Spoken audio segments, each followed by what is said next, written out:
Misaotra ilaina ary sika nahazo herinandro vaovao indray amin'izao alatsinainy 4 Janoary 2024 izao. Tafaraka isika menakavy ato anatin'ny fandarana Miara Manonja MBS Radio Mada ka dia anterina ny arabo mba ampirarintsoa atsika rehetra tsy akanavaka. Na ianao eto an-toerana na ianao any ampitan-dranomasina dia alnorana an'izay fiarabana izay. Fiarabana ho isika izay midika ho fifamatorana eo amin'ny isika izay ao anatin'izany sehatry ny Miara Manonja izany ary ho antsika malagasy tsy vakivola ihany koa izay fifamatorana izay indrindra manoloanan'izao fahoriana be mianjady amin'ny vahoaka malagasy izao. Iaraka eto isika toy ny mahazatra ao anatin'ny ora roa mahery ka ao anatin'izay no hitondrana aminao famakafakana isan-karazany, hitondrana ihany koa fanehoan-kevitra amin'ny fiainantsika eto Madagasikara, indrindra amin'izao fahasahiranam-be izay iainan'ny malagasy izao. Toy ny mahazatra eo ireo mpisehatra ankoatran'ny tenako izany dia eo ny namana Faniry Razafy izay mitondra famakafakana ihany koa,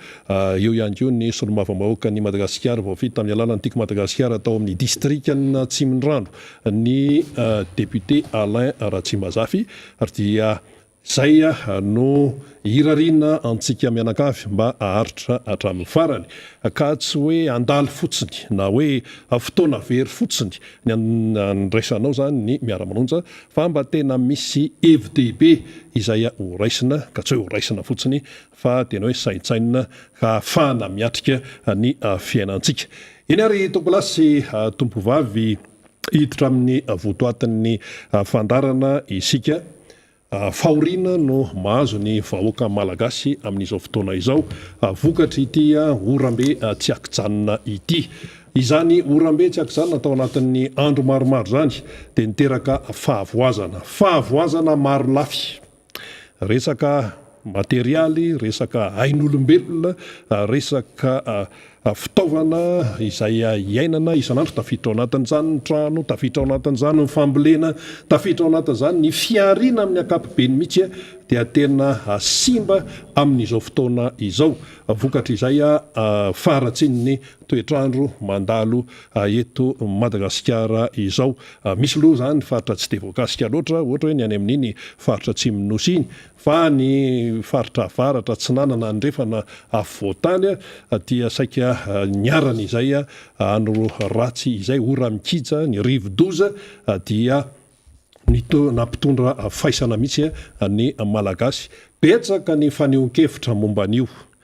Zavatra tena hoe voajanahary toy ny mahazatra ve, sa kapok'Andriamanitra ve, sa nisy nanotafady ve, sa manjaka loatra ny asan-demony eto amin'ny firenena dia ireny no zava-misy, sa inona. Zany ny fanehoan-kevitra maro lafy aninivin'ny fiarahamonina ny manoloana ny toe-javatra tahaka an'izao. Fa mbola hiditra eo sika rehefa aveo fa leo aloha hoentina amintsika hoe manahoana moa zany ny atao hoe situation farany raha amin'izay resaka toetrandro izay afahantsika mandinika zany sy mibanjana indray satria herinandro vaovao indray zany no isantsika manomboka amin'ity anio ity tonga dia ny sary tamin'ny satelita no aseho amintsika izay efa amin'ny teknisianao hoe manahoana izay andro ratsy izay. Io zany zao ny sary nalaina tamin'ny zanabolana amin'izao fotoana iresahana izao vao amin'nitra vitsivitsy zay, zany hoe ilay andro ratsy zany le cyclone zany dia fa iny lasany amin'ny lakan-drano ny Mozambique iny ty amin'ny ankavia zany dia io koa misy andro ratsy ao akaikiny ao fa efa any Mozambique ilay izy. Ho antsika eto Madagasikara aloha zany efa afakafaka ny loza aloha raha ny resaka hoe orana no resahana sy ny resaka hoe rivotra, fa na zany na tsy zany dia mbola misy tangorongoron-drahona ihany ho an'ny aty voatany dia amin'iny oriny Madagasikara iny amin'ny faritry Antala iny zany zao mbola misy rahona matevitevina dia aty amin'ny faritra Atsimo loha zany dia milamina be eo amin'izay resaka toetrandro izay. Ny any amin'ny faritra avaratra mbola somary rakodrakotra rahona kely ihany fa ny amin'ny ankapobeny aloha zany dia efa hoe lasa nandeha ny ekandrefana any ilay cyclone dia ny morotsiraky Mozambika amin'ny faritra avaratra sy ao afovoan'ny Mozambika ao zany zao no tena tototra indray aloha ho an'izay orana sy rivotra izay fa ho an'ny Madagasikara dia amin'ny faritra atsimo atsinanana io zao raha jerentsika efa Amlam, Fort Dauphin, Toliara, ny aty Farafangana, Faingaindrano iny efa Amlam fa ny atsika eto zay eto Andrenivohitra aloha zany dia mbola eo ihany ilay tangorongoron-drahona kanefa efa tsy dia ohatran'ilay tamin'ny faran'ny herinandro tsony le izy noho izay hoe efa fiksahana any amin'ny canal de Mozambique an'izay cyclone sy ny orambe sy ny rivotra sy ny andro ratsy izay. Zay no momba an'iny tsy maintsy nyresantsika izay mba tsy atompotrano miono antsika fa ny dégâts izay navelan'ny rivodoza eo zany no resantsika sy le hoe aiza ilay fandraisana andraikitra aiza ilay tenenina etsero hoe mbola tsy nisy navitany vitanay tao anatin'ny 80 taona zao no ilan'ny vahoaka malagasy an'izany fa tsy hoe resahana fotsiny. Raha ny zava-misy aloha zany zao dia tena potika ny fiarina amin'ny ankapobeny mihitsy noho izay vokadratsiny andro ratsy izay. Miainga aloha isika eny amin'ny resaka fambolena aloha. Io zany zao tonga dia hita amin'ny faribary io. Rakotry ny rano ny tambary sy amin'ny faritra iva. Miakatra ny rano tao anatin'ny 7 ora farany dia miakatra daholo zay rano zay raha ny eto Antananarivo sy ny manodidina zany aloha no jerena. Iny amin'ny faritra Ambohidratrimo, iny amin'ny faritra Atsimondrano, iny amin'ny faritra Avaradrano, ny any Atsinanana rehetra amin'ny ilany Atsinanana iny dia ahitana an'izay fiakaran'ny rano izay. Efa nisy ny fiakaran'ny vary aloha teo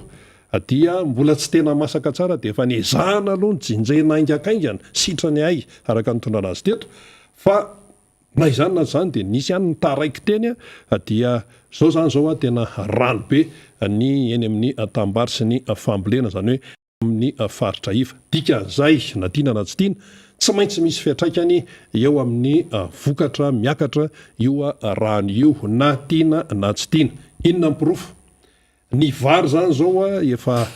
raha ny eto Antananarivo sy ny manodidina dia efa misy any amin'ny 3,000 mahery ny raikilao, ny any amin'ny faritra avaratra moa naseho teto fa tonga hatrany amin'ny 4,000 ariary ny kilao amin'ny vary tsisy fironiny zany. Zany hoe tena any amin'ny NDB-an'ny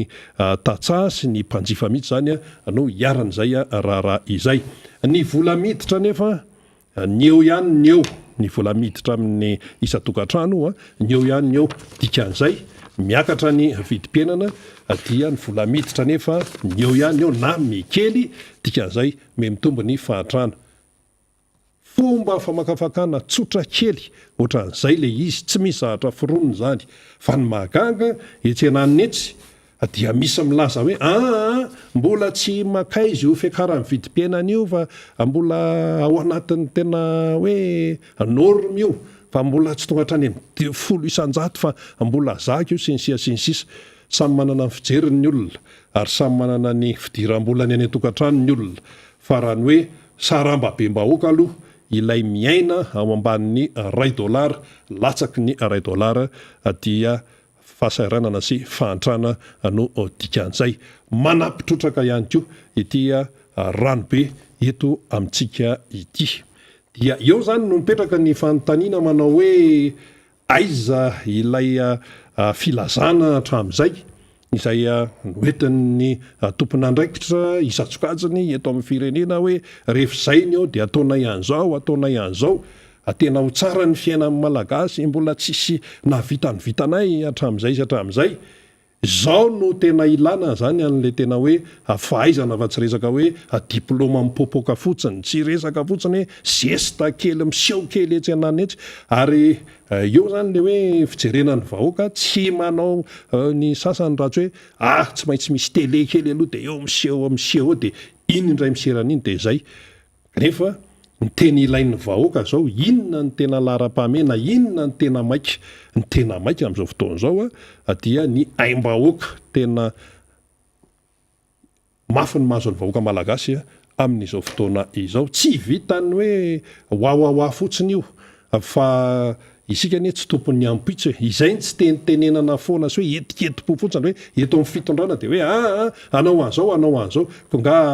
ianao mahafantatra ny zavatra anyoriana kanefa ihany koa misy ny zavatra efa fantatra cyclone zany efa mpandalo eto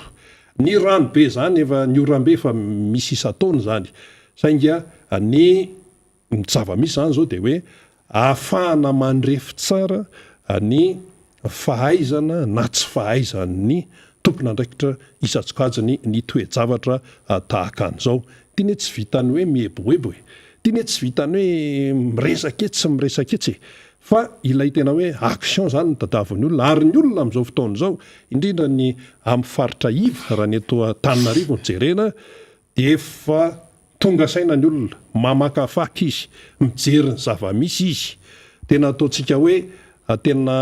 raha hatramin'izay izy tsy dia taitra raha hatramin'izay izy tolorana t-shirt tolorana vary tolorana zao dia faly dia mitetehaka eo dia merci fa ny amin'izao fotoana izao efa miova ny langazy miova ny langazy ary le hoe langazy miova io efa atsapana hoe tena efa manomboka tonga saina zany ny olona zay tsy voarebirebinao tsony izy amin'ny hoe tsipitsipy zavatra kely ery ary efa fantatry olona hoe matozo zavatra zao no mitranga raha ny tena izy eny raha hoe nyresaka hoe fiakarana rano sy ny sisa dia vokatry ny tsy fandraisana andraikitra tambatambatra no natonga an'io ary ihany koa ny fanaovana zavatra tsy ampeverana fa ny tompontsoan'ny tena ihany ny tompontsoan'ny tena ny tompontsoan'ny fianakaviana ny ihany aloha ary zay zany zao no hita atao hoe mahazovahana amin'ny sehatra sasatsasa nefa zay dia misy fiatraikany amin'ny vahoaka maro anisa ohatra fotsiny zany zao hoe nyresaka hoe fanotofana te tsy fanotofana eny ramble zany ny tiana tenenina amin'izay reny eny tsy mandehandeha ho azy mijery ny olona ary tsy mila hoe famakafakana be hoe fanadiadiana be hoe investigation be tahaka n'inony zany fa tonga dia mahita ny olona hoe tsy olona ray na haroana hoe sehatra vitsy fa tsy maintsy misy faningoningotra izay vao tonga any amin'ireny resaka hoe fanotofana ireny io zany zao nahazovahana ny fanotofana teto Antananarivo dia zavatra hita hoe mifanilika hoe tsy izay ny tompona andraikitra amin'io fa ihany io anefa efa tany aloha io dia zay nanohy fotsiny sinsisa fangany atao hoe mitondra vahoaka zany na hoe mitondra firenena zany dia hoe anilika zay eo aloha no atrehana ary hoe tena le fahavononana no tadiavin'ny olona fa tsy hoe andeha anilika anao fa misy fitondrana aloha eo dia vaao ny olan'ny olona vaao ny zay zavatra mianjady amin'ny olona na rano miakatra io na sakafo lafo na resaka coronavirus amin'ny fahasalamana io na amin'ny fianaran'ny ankizy io olana daholo zany rehetrarehetra ao vaao aloha zay fa tsy eo ianao dia hoe anilika hoe tsy izay io fa rianina io na rianina io tsy mahavaolana zany ary tsy izay ny tadiavin'ny vahoaka malagasy amin'izao fotoana izao fa ampiasao le diplôma be anareo izay miavosa ampiasao ireny avadio ho asa fa tsy hoe mitsotsotra fotsiny ihany ny diplôma atao hoe mipopoka be hoe zao kanefa iny diplôma iny dia mivadika ho asa iny ary ny vahoaka malagasy zany zao dia atao hoe zay ny tadiaviny tsy mila hoe famakafakana lavabe zany fa hoe inona ny tadiavin'ny vahoaka malagasy dia hoe dibidrano izy manitra izy sahirana izy marary izy milatsaka amin'ny fahaizany zanany ny fandripahalemana tsy araka ny tokony izy lalana tapaka zao any amin'ny lalam-pirenena rehetra any amin'ny sary eo rehefa misy vonona moa zany dia afaka alefa ao amin'ny ao ambadika eo zany tena tsy araka ny saina eritreretana mihitsy satria le cyclone mantsy avy any Antsinanana any izy niditra dia avy eo namakivaky ny avaratra Antananarivo Ambatondrazaka voaka tany Mazanga tany dia maro ny dega raha ny resaka lalana zao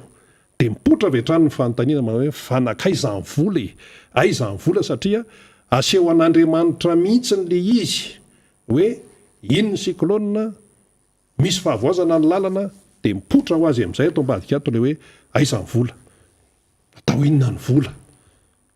reny resaka fer eny efa tsy izay tsony moa zany zao ny ilazana azy fa maro ny zavatra niova atao tsy efatsefany tao raha fampitehana lalana aloha zany amin'ny lalam-pirenena indrindra lalam-pirenena faharoa ohatra iny lalam-pirenena fahaefatra resaka kazobe resaka moramanga dia mbola ho alefantsika eo fa tena atao hoe besaka ny fahavoazana dia anao any amin'ny resaka autoroute no amin'ny style hoe anao an'izao indray tsika ka ny eo ara io lalana ireny dio zao no tena ampiasaina aloha zao aloha io no ampiasaina asa zany zao atao ato firy indray io resaka transportement satria raha ny sary dia misy fiotsahana misy vato be zany tonga dia mirotsaka avy any ambony any